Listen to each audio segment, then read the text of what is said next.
What is up? Welcome back to the SuperCoach Experience podcast. I'm your host, Brandon Savage, the coach of the Xavier Turbos. Origin 1 is done and dusted, 18-6 to the Blues. And Origin-wise, for SuperCoach, it looks like a lot of people are actually going to back up. So reports are Tino was the only one under doubt, and with that hurt eye socket, and Des has come out and said he's good to back up at this stage. So obviously keep an eye out on late mail, and then we will get more updates as the weekend goes on. Payne Haas punched out 58 minutes. I think a lot of people were worried about him. I think he's a good chance of getting rested, but at the same time, Madge's under pressure at the moment. I think he's going to. I think he's going to play. It wasn't that brutal this Origin match, so I kind of expect a lot of the players to play. There was a lot of stop-start footy. It wasn't really that brutal. There weren't really any injuries, so yeah, I feel like most players are going to back up. Maybe game 2 or 3 we get more carnage, but I mean, in terms of SuperCoach, it's really good for a lot of us. I mean, if you sold Payne Haas just hoping he would kind of sit out of these rounds with that quad injury lingering, I don't know. I think he looked all right. He got me in the match, and yeah, didn't train all week, but I think he's going to be good. We're doing some Patreon Q&A questions, and we'll kick it off with Ibrahim Anthony. Is Ezra Mam a play next week? Plays round 16 and 19, which is very useful with the Origin players. Probably won't all back up. Very highly owned players, teams having buys, i.e. Canberra, Souths and Manly in 19, and Manly Bulldogs and Dragons in 16. I think we definitely have to wait a week on Ezra Mam. He scored 125 in his first outing for the club. He looked really good.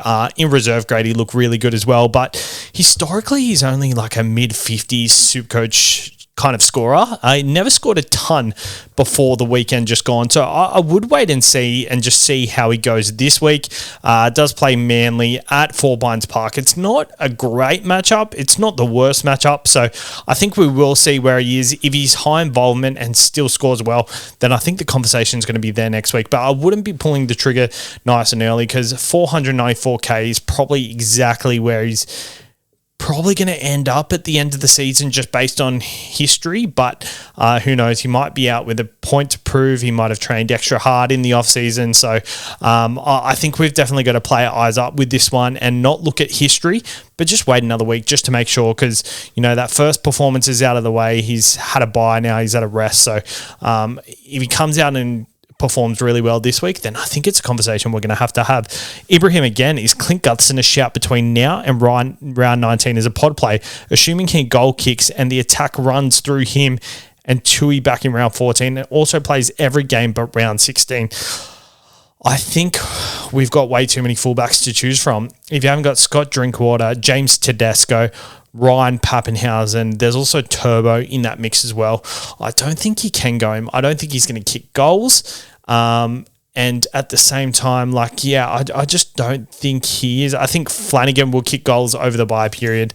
Val Holmes will back up. And mind you, I think Val Holmes is a sneaky option. I think there's a good chance he does get dropped if Murray Taulagi is fit to play for the Cowboys next week. Not actually sure if he's fit to play this week. Haven't checked, but I think Val Holmes is a good chance to get dropped for Murray Taulagi. I don't think Rob Toy gets dropped. I think he performed very well in Origin. So that Val Holmes is more of a buy, in my opinion. But that being said, they do play the Newcastle Knights this week. It's a pretty good matchup, but I'd be looking at the Tedesco, Pappenhausen, Drinkwater combo. I get if you want a cut price kind of guy to step up. I get it if that's the case. But if you're going for a fullback from now till then and you don't have Tedesco, I'd probably, I wouldn't hate the Gutherson trade in and then trade him to Tedesco if you're happy with your trades. But I probably wouldn't do it at this stage of the year. Zim Vader, Peter, I still haven't used a boost. Wow, Jesus Christ! The mental strength on you is stronger than Arnold Schwarzenegger. His raw strength. I still haven't used a boost, but if I use my first this week and bring in Pappy and Keon for Egan and Yongi, want to save them all for the end to finish strong, but this seems too good to miss. So the trade you're doing, if I use my first to bring in Pappy and Keon for Egan and Yongi, I mean, I guess it depends what your third trade is. I think that's a pretty good set of trade-ins, and if a boost allows that to happen, then 100% do it. I think you've got to do it, and the fact that you haven't used any boosts is just so good, and the fact that you're only considering using one now, Keon and Pappy are very good purchases. They're I wouldn't say they're musts, but they're really good purchases at this time of year, and I feel like since you haven't used them and this is the first time you're really considering it, then just go with your gut, because I feel like you're not going to use it on trades that you think are wasteful. So go with your gut. It looks like that's your gut feel, and I would 100% do that. Joel Delaney, worth using last boots to get Lucas and Kalamatangi? I don't think so. I know I've gone through all my boosts. Obviously, if it makes your side look really good and it's your final 17, go for it. But, in my opinion, I'm not looking at using any trades next week. And if you are and you've got 2 locked in, then, I get using it. But, Dylan Lucas, I think we're just getting wool pulled from his 147 last week. Kalamatangi, I think Kalamatangi is the first trade in, but Dylan Lucas's break even, it's still 45 or 64 or something. So I probably would just wait for next week for Lucas. He's running at Jaden Seward this week, who defensively is quite good. Last week's matchup was just Isaac Tungo on the edge, who hasn't played there in first grade. So I think it's understandable why he scored so well. Matthew Gibson, how would you rank Iro, Sharp, and Marky Mark as buys? Iro wouldn't be a purchase until next week. I like Iro, number one. Sharp, Newcastle's draw gets really tricky. I think Sharp's going to be a sell in coming weeks. And Marky Mark probably last, just based on, I feel like he has to do a lot to get the points he's getting. It feels like he doesn't really have a ceiling, whereas Sharp at least has that ceiling. I think Iro's number one. I think we're still yet to see that ceiling from Iro, and he's got that nice little floor as well. Matty, is Pappy the clear captain choice this week with the matchup and the ceiling? I think so. Playing the Titans matchup and ceiling, Fermor, Fodawaker, Tino, coming back from Origin, so potentially limited minutes, but coming off a loss as well, I think Pappy is a really clear standout. Cameron Munster, Trent Liero, and Harry Grant have all gone off to Origin duties, and Xavier Coates as well, so I think he'll do some heavy lifting this week. But I'm VCing, and I'm going to see Scott Drinkwater, just because I think if you can get that free bite of the cherry this week. I do have Royce Hunt in my side, but I'm playing Lockie Hubner. We do have an auto emergency that drops out of our side as the 18th player, so I'm pretty happy to go with that if no carnage happens prior to that as well. Nathan Gaddis, how many trades should we realistically have for the post-origin period? Current plan was to hold about 10-ish for the post-buy period, and want to hear other thoughts. Currently on 19, look at saving 2 next week, and then through the origin pit. I think any more than 10 and you're sitting pretty, in my opinion. 10's probably the ideal number, but I guess it's pretty hard to determine. It definitely is based on how many injuries happen throughout this period. We've made so much money. Depth is really good at the moment. I think it's a good chance to save trades throughout this period. And also, what other purchases come up? Does Tom Trebojevic absolutely blitz him? People are going to have to use trades on him. Is a player like Jerome Hughes going to come out of the blocks and we're going to have to use a trade on him? Maybe we get Cleary out and we've got to get Cleary back in later. There's heaps of things that could happen, and it will determine how many trades is good at the end of the year. But at this stage, I think any more than 10 looks pretty good. We got Anthony again, Ibrahim. I'm bringing in Keon and Lucas this week, then Toya to Lomax next week. I'll also be doing Hines to Tedesco in round 15. This will leave me with 14 trades, but good depth. I'll be looking at doing no trades between 16 and 19 unless I have injuries or restings after Origin 2 or 3 in 16 or 19, as I would have 19 players those weeks. Would you recommend to try and get your desired team as early as possible and save trades so you can have some towards the end? Current rank is top 900. I think definitely situational. If you're a head-to-head player, just seal the wins. Don't use the trades if you need to and save them till later. You're sitting in 900th. You're in a good spot. So get your desired team as quick as possible if you think it benefits you on the week you're planning on doing the trade. So this week, Zach Lomax playing Penrith, who have leaked so many points to their edges. I would look at doing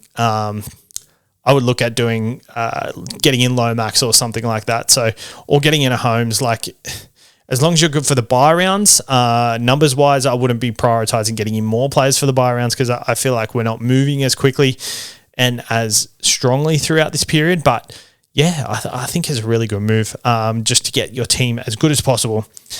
Blake89, what's your first memory of Origin football and your favourite memory of Origin? Go the Blues. Shout out to the Blues. We've got the blue light in the background. Earliest memory. I was at the game when Brett Finch kicked that field goal from 20, 30 metres out. I said to my brother at the time, we're behind the post, and I said to my brother at the start of the game, Brett Finch is going to kick a field goal to win the game here. And it happened because I loved Brett Finch at the time. And it happened. It was just so crazy. Like, it was the comment I said to him was so, it was so like he was my favorite player. So, of course, that's what I'm going to predict. But for it to actually happen was so crazy to us. My earliest memory of Origin, probably, I do remember the Joey days. That's why I loved Joey growing up. And I also have a memory of Sean Timmins kicking that field goal. I loved that field goal. I knew he was a lock coming through. Actually, I never saw Sean Timmins play NRL until he dominated Origin. Like, he was such a good Origin player, Sean Timmins. Best Origin memory? It was probably one of those two, to be honest. And they're probably my earliest as well.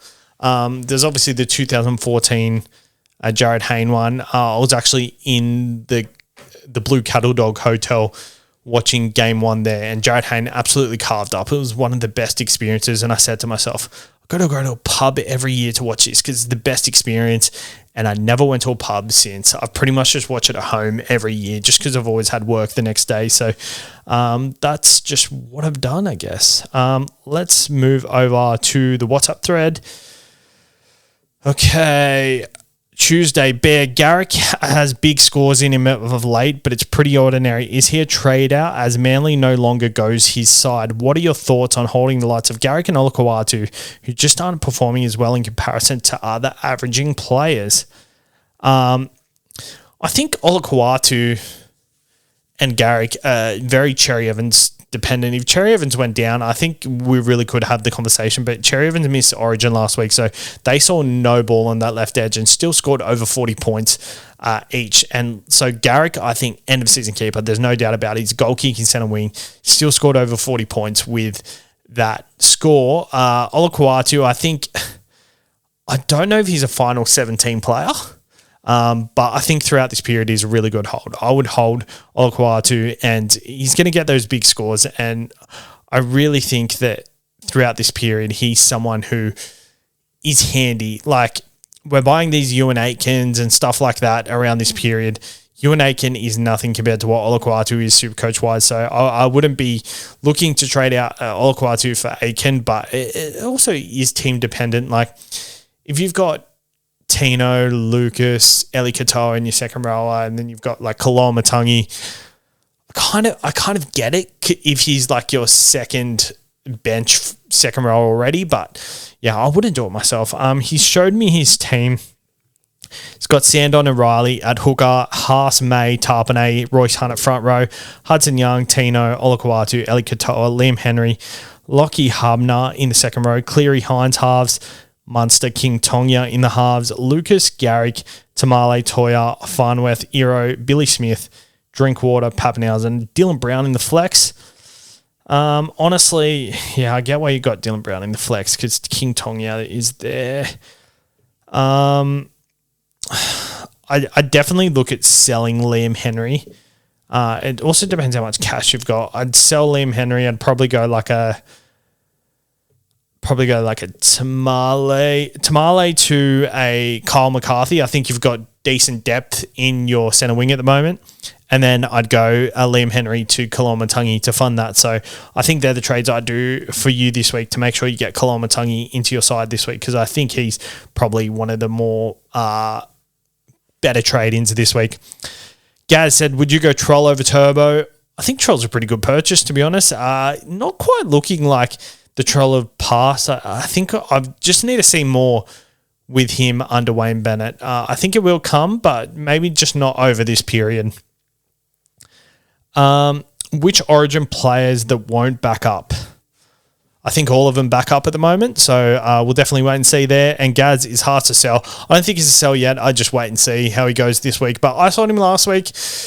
It's a week on. I think he's named to play. If you haven't sold yet, I'd probably hold. But also, like, 840K is a lot of money. I think he's going to drop to maybe 700, 750 over this period. Limited minutes. His body will be sore.